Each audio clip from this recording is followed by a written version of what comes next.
শোনো, আজকের গল্পটার নাম হচ্ছে রাজকুমারীর বান্ধবী।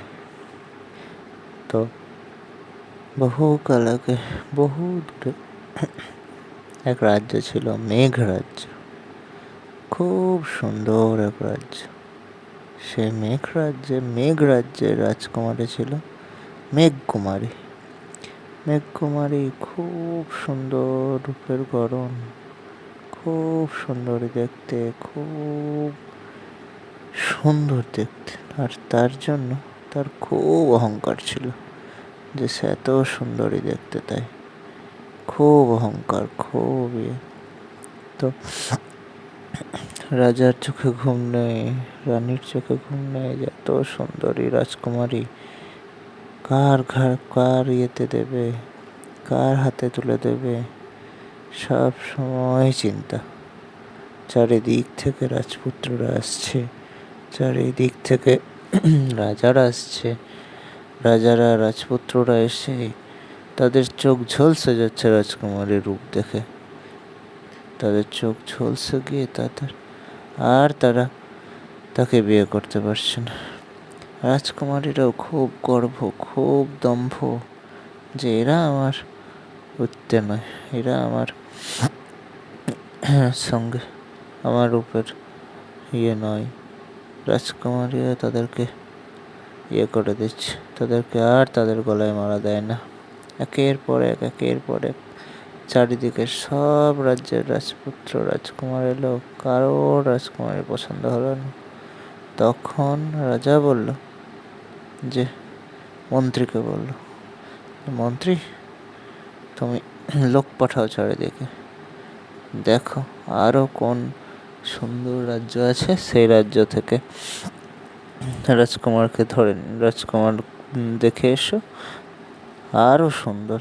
তখন মন্ত্রী চারিদিকে লোক পাঠালো, খোঁজ উঠল যে আরো সুন্দর, আরো সুন্দর, আরো সুন্দর কোথায় আছে। তখন খোঁজ পাওয়া গেল যে বহু ক্রোশ দূরে 7 সমুদ্র 13 নদী পারে এক রাজ্য আছে। সেই রাজ্যের নাম হচ্ছে রামধনুর রাজ্য। সেই রামধনুর রাজ্যের রাজকুমার হচ্ছে দেবদূতের মতো দেখতে। সেই রাজকুমারী পারফেক্ট হবে এই রাজকুমারীর জন্য।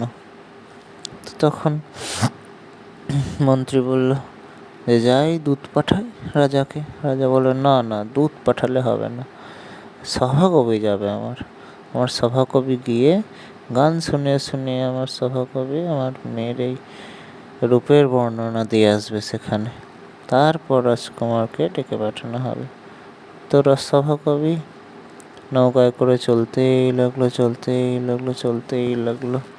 একদিন যায়, দুদিন যায়, এরকম করে অনেক দিন পর সেই রাজ্যে পৌঁছলো ওই সভাকবি। সেই রাজ্যে পৌঁছে গান করতে সেই রামধনুর রাজ্যের ফটক দুয়ারে পৌঁছালো। ফটক দুয়ার থেকে ঢুকলো, তখন গান করতে চললো আর রাজকুমারের সৌন্দর্যের বর্ণনা করতে চললো।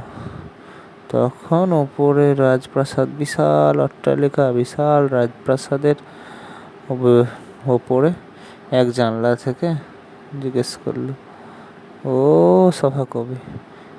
সভাকবি তুমি এসেছো? এই যে বর্ণনা করছো, এ কার বর্ণনা? তখন সভাকবি বলে, এ আমাদের রাজকুমারীর বর্ণনা। তো আপনাকে আমাদের রাজ্যের রাজকুমারীর স্বয়ংবর সভায় আমন্ত্রণ জানাতে এসেছি। তখন রাজকুমার বলে, তা তো আমার যাওয়া সম্ভব হবে না। আমার জীবন তো একটা ছোট্ট রঙিন পাখির কাছে বন্দি আছে। সেই পাখি না ধরে নিয়ে এসে আমার কাছে না নিয়ে এলে আমি তো এখন শয্যায় আছি, আমার যে জীবন পাওয়া যাবে না। সেই পাখি যে উড়ে কোথায় পালিয়েছে, সেই পাখি আর খুঁজে পাওয়া যাচ্ছে না।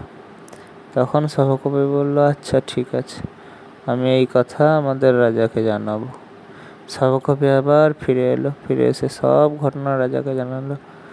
রাজা তখন গোটা দেশের চারিদিকে লোক পাঠালো, খোঁজ ওই রঙিন ছোট্ট পাখিটিকে, সাত পাখিটিকে খুঁজে বার করো।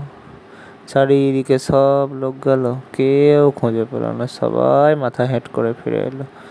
তখন রাজকুমারীর বড্ড রাগ, রাজকুমারী রেগে গেল। রাজকুমারী বলল, আবার যাও, আবার খুঁজে বের করো, আবার খুঁজে নিয়ে এসো, চারিদিকে খুঁজে নিয়ে এসো, আমার চাই চাই সেই সাতরঙা পাখিটা। রাজকুমারীর কথায় ভয় পেয়ে আবার লোক ছুটলো, চারিদিকে লোক ছুটলো, চারিদিকে যে রং বেরঙের যত পাখি ছিল সব পাখি ধরে নিয়ে এসে ওই রাজপ্রাসাদের এক ঘরে বন্দি করে রাখা হলো। যত পাখি পাওয়া যায় সব পাখিকে ধরে নিয়ে আসা হয়, বন্দি করে রাখা হয়। কোনো মতে আর ওই সাতরঙা পাখিটিকে খুঁজে পাওয়া যাচ্ছে না। তখন রাজকুমারীর এক বান্ধবী ছিল, সেই বান্ধবীও খুব সুন্দর দেখতে, খুব মিষ্টি দেখতে। সেই বান্ধবীর নাম হচ্ছে ললিত কুমারী। সেই ললিত কুমারী তখন রাজকুমারীকে বলল যে, রাজকুমারী, পাখিদের তো কোনো দোষ নেই, পাখিরা কি বন্দি থাকার জীব? ওরা তো আকাশে উড়ে বেড়ানোর জীব, ওদেরকে বন্দি রেখেন না রাজকুমারী, ওদেরকে ছেড়ে দিন। সঙ্গে সঙ্গে রাজকুমারীর কি রাগ, সে বলল, এত বড় স্পর্ধা তোর, এত বড় মুখে কথা। রাজকুমারী তখন ওই প্রহরীদের বলল, প্রহরী, তুমি এই ললিত কুমারীকেও বন্দি করে দাও পাখিদের ঘরে, ও থাক পাখিদের ঘরে। তখন ললিত কুমারীকে নিয়ে গিয়ে ভরে দেওয়া হলো পাখিদের ঘরে, ঘরের বাইরে শিকল লাগিয়ে দেওয়া হলো। ঘরে আলো পৌঁছায় না, ঘরে ছোট্ট কেবল একটা জানালা, আর কিচ্ছু নেই, আর সব পাখিদেরকে শিকল দিয়ে বন্দি করে রাখা হয়েছে। এমনি করে ললিত কুমারী ওই পাখিদের সাথে ওই ঘরেই বন্দি হয়ে রইল। একদিন যায়, দুদিন যায়, তারপর আস্তে আস্তে বেশ কয়েকদিন পর ললিত কুমারী দেখতে পেল যে ললিত কুমারীকে ছোট্ট একটা পাখি এসে ললিত কুমারীকে বলছে, ও ললিত কুমারী, ও ললিত কুমারী, আমার শিকলগুলো খুলে দাও না, আমি ওই ছোট্ট জানলা দিয়ে উড়ে গিয়ে ঝর্ণার ধারে গিয়ে বসবো। তখন ললিত কুমারী দেখলে, এই তো ওই পাখিটা, সাত রঙের পাখি, এইটার মধ্যেই তো সেই রাজকুমারের জীবনটা আছে, এই পাখিটাই সেই পাখিটা। কিন্তু ললিত কুমারী তা দেখেও সেটা তার সেই পাখিকে খুলে দিল, আর সেই পাখি জানলা দিয়ে ফুরুত করে উড়ে, ওই ছোট্ট জানলা দিয়ে ফুরুত করে উড়ে গিয়ে একদম ঝর্ণার গিয়ে ফল খেতে লাগলো, উড়ে বেড়াতে লাগলো। এই কথা শুনতে পেল ওই রাজকুমারী এসে তখন দরজা খুলে ললিত কুমারীকে টেনে হেঁচড়ে বার করলো, বললো, বল ওই পাখি কোথায়? ললিত কুমারী বলল, আমি তো জানি না, আমি তো খুলে দিয়েছি। ললিত কুমারীকে তখন মারার হুমকি দিল যে, বল কোথায়? ললিত কুমারী বলল, নিজে বলছিল ওই ঝর্ণার যাবে, ঝর্ণার চারিদিকে জল খাবে, ঝর্ণার চারিদিকে খাবে, ফল খাবে। তখন তাকে নিয়ে চললো, ওই ললিত কুমারীকে নিয়ে রানী ওই রাজকুমারী আর প্রহরীরা চললো, আর বলল যে, চল তোকে নিয়ে, ওই যদি পাখি আমি না পাই তাহলে তোকে আমি ঝর্ণার জলে ছুঁড়ে মারবো। সেই কথা মতো চললো, গিয়ে দেখলো, হ্যাঁ, ঝর্ণার জলের ওই পাশে ওখানে পাখিটা উড়ে বেড়াচ্ছে। তখন পাখিটাকে ধরার জন্য কত না চেষ্টা করলো সব প্রহর মিলে, কিন্তু পাখি এই ধার ওধার ফুক ফাক করে এই পাশ ওই পাশ উড়ে যায়, এই পাশ ওই পাশ উড়ে যায়। তখন রাগে গড়গড় করতে করতে প্রহরীদের দিয়ে ওই ললিত কুমারীকে ওই রাজকুমারী ঝর্ণার জলে ছুঁড়ে ফেলে দিল।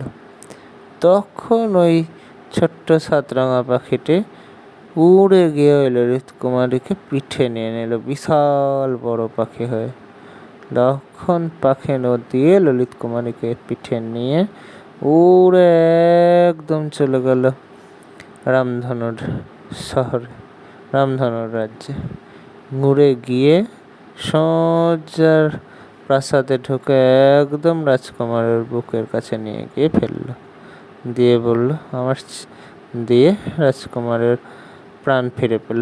রাজকুমার যেই প্রাণ ফিরে পেল তখন ললিত কুমারীকে বলল, আমার চাই না ওই বিশাল সুন্দরী রাজকুমারী, কোনো দরকার নেই, আমার তো তোমাকে চাই, তোমার মতো সুন্দর মানুষকে চাই, তোমার মতো যারা অন্য প্রাণীর, অন্য মানুষের কষ্ট বোঝে, তোমাকেই আমি বিয়ে করব।